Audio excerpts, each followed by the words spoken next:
बेहतर से बेहतर की तलाश करो, मिल जाए नदी तो समंदर की तलाश रखो। टूट जाता है शीशा पत्थर की चोट से, टूट जाए पत्थर ऐसा शीशा तलाश करो। आइए दोस्तों, आज का जो हमारा टॉपिक है वो रहने वाला है भारत की अवस्थिति एवं विस्तार का पार्ट 2 आ गया है। इसके पहले का पार्ट 1 जो हमने बहुत अच्छे तरीके से एनालिसिस करके और अपलोड यूट्यूब पर कर दिया है। अगर आपने अभी तक वीडियो नहीं देखा है तो आप जाके चैनल के प्लेलिस्ट में और आपको गूगल से लेकर पहला पार्ट कंप्लीट पूरी तरह से कर दिया है। और ये भारत की अवस्थिति एवं विस्तार से लेकर पार्ट 2 है और ये बहुत इंटरेस्टिंग टॉपिक है। इसको देखने के बाद भारत की और अवस्थिति एवं विस्तार से एक भी क्वेश्चन नहीं छूटेगा आपका, गारंटी से। ठीक है, तो चलिए चलते हैं, ज़्यादा टाइम वेस्ट नहीं करते हुए सीधा चलते हैं। हमारा जो टॉपिक है आज का उसको देखते हैं। आप ये देख रहे हैं, ये भारत का डायग्राम बना है, पूरी तरह से दिख रहा होगा क्लियरली, विश्वास है। सबसे पहला जो हमारा टॉपिक है वो है मानक समय रेखा। ये मानक समय रेखा क्या है तो मैं आपको बता दूं, यहाँ से लेकर एक मानक समय रेखा जो है वो भारत के इस तरफ से लेकर इस तरफ गुजरती है। यानी भारत के 5 राज्यों से एक मानक समय रेखा गुजरती है। उसका जो देशांतरी स्थिति अगर आपको बता दें तो उसकी देशांतरी जो स्थिति है 82.5 डिग्री देशांतर, पूर्वी देशांतर। ठीक है, तो मतलब ये जो भारत की 82.5 डिग्री देशांतर जो रेखा है वो 5 राज्यों से होकर गुजरती है। और इसका मतलब ये है कि ये भारत की मानक समय रेखा कहलाती है। मतलब ये भारत का समय दर्शाती है, इसी से भारतीय समय जो देखा जाता है। ठीक है, अब थोड़ा सा आपको बता दें कौन कौन से स्टेट से गुजरती है। तो उसके लिए यूपी, यहाँ पर यूपी आ जाता है, यूपी से आ जाते हैं हम एमपी, एमपी के बाद छत्तीसगढ़, छत्तीसगढ़ के बाद आंध्र प्रदेश और उड़ीसा और आंध्र प्रदेश होते हुए ऐसा निकल जाती है। ठीक है, तमिल से लेकर। तो मतलब ये आपको याद रखना कि जो भारत की मानक समय रेखा है वो कितने राज्यों से गुजरती है। तो आपको बताना कि वो जो मानक समय रेखा है वो 5 राज्यों से गुजरती है। और कर्क रेखा जो है वो तो मैं पहले ही बता चुका हूँ, 8 राज्यों से गुजरती है। ठीक है, इसका पहला वाला वीडियो देखिए आप, उसमें पूरी तरह से कंप्लीट हो जाएगा। दूसरा जो हमारा पॉइंट है द्वीप समूह। द्वीप समूह जो है अपने भारत की स्थिति देखी जाए अगर, तो थोड़ा सा मैं आपको बता दूं कि ये जो हमारा भारत का ये वाला जो रीजन है इसको कहते हैं कौन सा सागर, इसको कहते हैं अरब सागर, इसको कहते हैं अरब सागर। और ये वाला जो क्षेत्र है इसको कहते हैं बंगाल की खाड़ी। आप इस चीज़ को याद रखना, भारत के पूर्व में कौन सा क्षेत्र समुद्री क्षेत्र है, इसको कहते हैं बंगाल की खाड़ी, इसको कहते हैं अरब सागर, और नीचे आता कौन सा, हिंद महासागर। ठीक है, तो मतलब आप इन तीनों चीज़ों को याद रखिए। और याद रखने के साथ साथ एक चीज़ और याद रख लीजिए, जो अपना अरब सागर है यहाँ पर एक अपना द्वीप समूह है जिसका नाम है लक्षद्वीप। जिसका नाम क्या है, लक्षद्वीप। इसकी राजधानी कवारती है। और जो बंगाल की खाड़ी है यहाँ पर एक हमारा द्वीप समूह है जिसका नाम है अंडमान निकोबार। तो मतलब क्वेश्चन कहाँ बनते हैं, क्वेश्चन आपसे पूछा जाएगा लक्षद्वीप जो है वो किस महासागर में स्थित है, तो आप बताइएगा अरब सागर में स्थित है। और अगर आपसे पूछा जाए कि अंडमान निकोबार जो है वो किस जगह स्थित है, तो आप बताइएगा बंगाल की खाड़ी में स्थित है। अब तो द्वीप समूहों की बात करें अगर, तो टोटल अपने भारत के द्वीप समूह जो है वो 200 कितना आता, 47 है टोटल द्वीप समूह, मतलब टोटल आइसलैंड। लेकिन लक्षद्वीप जो है इस तरफ की बात करें अगर, तो यहाँ पर आते हैं कितने, लगभग आते हैं यहाँ पर 43 जो है वो अरब सागर में द्वीप समूह है। और बाकी जो बच्चे कितना, 204, जो 204 द्वीप समूह हैं वो आते हैं कहाँ पर, अंडमान निकोबार, मतलब कि बंगाल की खाड़ी में। तो इन चीज़ों को भी आप ध्यान रखना। इसके अलावा तीसरा जो हमारा फैक्ट है उत्तर से लेकर दक्षिण, मतलब अगर भारत की उत्तर से लेकर दक्षिण की दूरी की बात करें तो 3214 किलोमीटर आती है, इसको आप याद रखिएगा। और अगर पूरब से लेकर पश्चिम की बात करें तो 2933 किलोमीटर जो है भारत की पूरब से लेकर पश्चिम की दूरी है। दोनों चीज़ें क्लियर होंगी, ये बहुत पूछा जाता और ऐसा पूछा जाता उत्तर से दक्षिण लेकर भारत की जो दूरी है वो कितना है।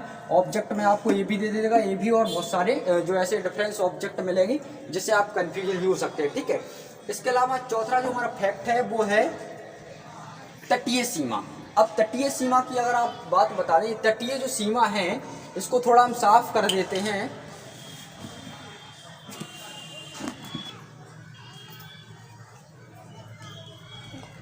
जो तटीय सीमा की बात करें तो ये तटीय सीमा जो है वो यहाँ से लग जाती है। तटीय सीमा कहाँ से लग जाती है? ये वाला जो रीजन है इसको, ये समुद्र का इलाका है, इसको कहते हैं तटीय सीमा।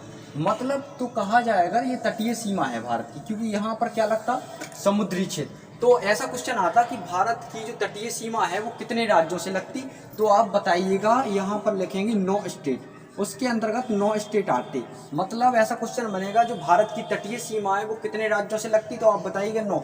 यहाँ से गुजरात, गुजरात के बाद महाराष्ट्र चले जाइए, गोवा, फिर ऐसा करके, और यहाँ पर केरला आता, और इस तरफ भी चले जाइए तो तमिल, तमिल के बाद आंध्र प्रदेश, तेलंगाना, और ऐसा होता हुआ उड़ीसा होते हुए सीधा पश्चिम बंगाल निकल जाते। तो मतलब लगभग 9 राज्यों से भारत की तटीय सीमा लगती है। दूसरा क्वेश्चन बनता है कि सर्वाधिक तटीय सीमा वाला राज्य कौन सा है, तो आप बताइएगा सर्वाधिक जो तटीय सीमा वाला राज्य है वो कौन सा है? गुजरात है। अब बताएं, आपको थोड़ा गुजरात के बारे में बता दें। गुजरात जो है, गुजरात का पूरा ऐसा ऐसा ऐसा करके कटा कटा हुआ है। अब आप बताइए, स्प्रेंग आकार की आकृति है गुजरात की, अगर इसको फैला देना तो कितना विशाल हो जाएगा। तो मतलब कहा जाए तो सबसे ज़्यादा तटीय सीमा वाला राज्य कौन सा है?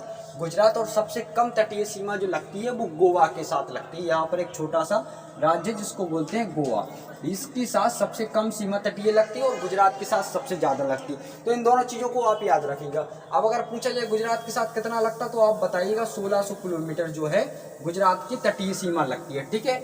इसके अलावा टोटल तटीय सीमा की लंबाई की बात करें, टोटल अगर तटीय सीमा की लंबाई की बात करें अगर, तो भारत की तटीय सीमा की लंबाई है 7516.5 किलोमीटर। मतलब जो अंडमान निकोबार है, लक्षद्वीप है, इन सबको मिला जुलाकर हमने इसका वो बताया है। ठीक है, इतना किलोमीटर लगती है। अगर पूछा जाए कि प्रॉपर मतलब कि मुख्य भूमि से, ये मुख्य भूमि है, इसकी कितनी स्थलीय सीमा लगती, कितने किलोमीटर की लगती, तो आप बताइएगा 6100 किलोमीटर की।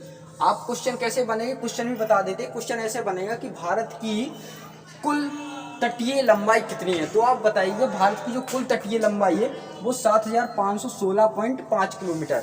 अगर आपसे पूछे मुख्य भूमि की तटीय लंबाई कितनी है, तो आप बताइएगा 6100 किलोमीटर। ये दोनों क्वेश्चन हमें विश्वास है क्लियर हो गए होंगे। ठीक है। इसके अलावा थोड़ा सा और बता दें आपको कि सबसे ज़्यादा अगर द्वीप समूह में तटीय सीमा लगती है तो वो किसकी लगती? अंडमान निकोबार जो है सबसे बड़ा तटीय सीमा वाला केंद्र शासित प्रदेश है, जिसके साथ 1962 किलोमीटर की लगती है। ठीक है। अगर क्वेश्चन पूछे जाए सर्वाधिक तटीय सीमा वाला केंद्र शासित प्रदेश कौन सा है, तो आप बताइएगा अंडमान निकोबार।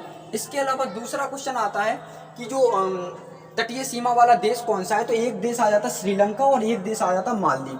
ठीक है। तो मतलब 2 भारत के तटीय सीमा वाले देश भी हैं। ठीक है। इसके बाद नेक्स्ट क्वेश्चन जो आता है स्थलीय सीमा वाले देश, मतलब भारत से जो भारत की स्थलीय सीमा है, ये वाली जो सीमा आप देख रहे हैं, यहाँ पर आपको पता है कि यहाँ पर देश लगते होंगे। ठीक है। तो मतलब अगर क्वेश्चन पूछा जाए भारत की स्थलीय सीमा कितने देशों के साथ लगती, तो आप बताइएगा 7 देशों के साथ। इसकी एक ट्रैक भी है, बचपन में MBA करेंगे, BCPN और MBA, है ना, इसको आप याद रखिए, बहुत लेटेस्ट ट्रिक है। बचपन में MBA करेंगे। B से हो जाएगा बांग्लादेश, C से हो जाएगा चाइना, P से पाकिस्तान, N से नेपाल, M से हो जाएगा यहाँ पर आता, M से बात करें तो, और B से हो जाएगा बांग्लादेश, और A से हो जाएगा अपना अफगानिस्तान, और M से हो जाएगा कौन सा? म्यांमार। ठीक है। तो हम याद रखना ये इतने सारे देश हैं, इनके साथ भारत की स्थलीय सीमा लगती है। ठीक है। अगर क्वेश्चन बने कि सर्वाधिक स्थलीय सीमा किस देश के साथ लगती, तो आप बताइए बांग्लादेश के साथ। और अगर क्वेश्चन बने कि सबसे कम स्थलीय सीमा किसके साथ लगती, तो आप बताइएगा अफगानिस्तान के साथ। सबसे ज़्यादा जो बांग्लादेश के साथ स्थलीय सीमा लगती है वो कितनी लगती, तो आपको बता दें कि 4096 किलोमीटर लगती। मतलब सबसे ज़्यादा स्थलीय सीमा वाला भारत से लगने वाला राज्य कौन सा हो गया? बांग्लादेश। और सबसे कम यानी कि 105 या 106 भी कहीं कहीं लिखा मिल जाए, तो 105 या 106 किलोमीटर की समथिंग अफगानिस्तान से लगती। तो 2 चीज़ें यहाँ से क्लियर हो गई। अब एक और क्वेश्चन आता है, यहाँ से थोड़ा सा आप देख लो। यहाँ पर एक देश है, आपको पता ही है, उसका नाम है पाकिस्तान। थोड़ा सा आप मैप में समझ लीजिएगा। यहाँ पर एक देश है पाकिस्तान, और ये आता भारत। अब भारत और पाकिस्तान के बीच जो सीमा है उसको क्या कहते हैं? रेड क्लिफ रेखा। क्या कहते हैं? रेड क्लिफ रेखा। ये किसने, ये अगर बात की जाए 1947 में जब भारत आज़ाद हुआ था, जब ही भारत और पाकिस्तान के बीच एक सीमा रेखा बना दी गई थी, उसको बोलते हैं रेड क्लिफ रेखा।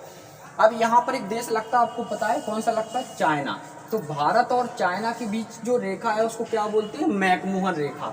इसको भी याद रखना, ये मैकमोहन रेखा जो है वो बना दी गई थी, कब बना गई? 1896 में, ठीक है। इसको भी, सन को भी याद रखना, 1896 में बना दी गई थी। एक डूरंड रेखा का नाम सुना होगा। डूरंड जो रेखा है वो पहले जब पाकिस्तान, यहाँ से जो पाकिस्तान पहले भारत था, वो पाकिस्तान अलग नहीं हुआ था, तब भारत और बांग्लादेश के बीच एक रेखा बना दी गई थी जिसको बोलते थे डूरंड रेखा। लेकिन जैसे ही भारत से पाकिस्तान जो है भारत से अलग हुआ, तो वो जो डूरंड रेखा है वो भारत और अफगानिस्तान के बीच आती है। ऐसा क्वेश्चन पूछा जाता है, भारत और अफगानिस्तान के बीच कौन सी रेखा है? सॉरी, पाकिस्तान और अफगानिस्तान के बीच, तो आप बताइएगा डूरंड रेखा, ठीक है। तो इन चीज़ों को आप क्लियर रखिए। अब एक चीज़ और बता देते हैं, लास्ट पॉइंट है, द्वीप क्या है और प्रायद्वीप क्या है और महाद्वीप क्या है। इन तीनों चीज़ों को भी समझ लीजिए। द्वीप जो होते हैं वो एक चारों तरफ से भरे हुए जल के बीच में जो भी आइसलैंड होता है उसको क्या कहते हैं? द्वीप कहते हैं। मतलब कहा जाए तो चारों तरफ से जल से घिरा हुआ क्षेत्र होना चाहिए छोटा। जो छोटा जल का क्षेत्र हो उसके बीच में कोई स्थलीय भूमि हो उसको कहते हैं हम क्या? द्वीप। अब अगर बता दें आपको, महाद्वीप किसको कहते हैं? महाद्वीप वो हिस्सा कहलाता है, जैसे ये भारत जो है, सॉरी, प्रायद्वीप क्या कहलाता? प्रायद्वीप वो कहलाता है जो तीन ओर से जल से घिरा। देखिए ये भारत है, इसका सबसे बड़ा उदाहरण इस तरफ से और इस तरफ से तीनों ओर से जल से घिरा, इसीलिए भारत एक प्रायद्वीप का उदाहरण है, ठीक है। इसके अलावा महाद्वीप जो है, महाद्वीप कहलाता है इस जो जल का क्षेत्र है वो बहुत विशाल होना चाहिए, उसके बीच में छोटा कोई द्वीप है तो उसको कहते हैं हम महाद्वीप। जैसे आप उदाहरण के तौर पर बता दें आपको, ऑस्ट्रेलिया एक महाद्वीप है, एशिया भी एक महाद्वीप है। एशिया बड़ा क्षेत्र है, उसका जो पानी का क्षेत्र है वो भी बहुत बड़ा क्षेत्र है, ठीक है। तो लगभग ये पूरी तरह से भारत की अवस्थिति एवं विस्तार से पार्ट 2 में पूरी तरह से हमने कंप्लीट कर दिया है, और हमें विश्वास है कि आपको समझ में आ भी गया होगा। और अगर कोई डाउट हो तो हमें कमेंट बॉक्स में लिखकर भेज सकते हैं। और अगर वीडियो अच्छा लगा हो तो प्लीज़, बहुत मेहनत करके बनाए, लाइक शेयर सब्सक्राइब जरूर कर दें। धन्यवाद।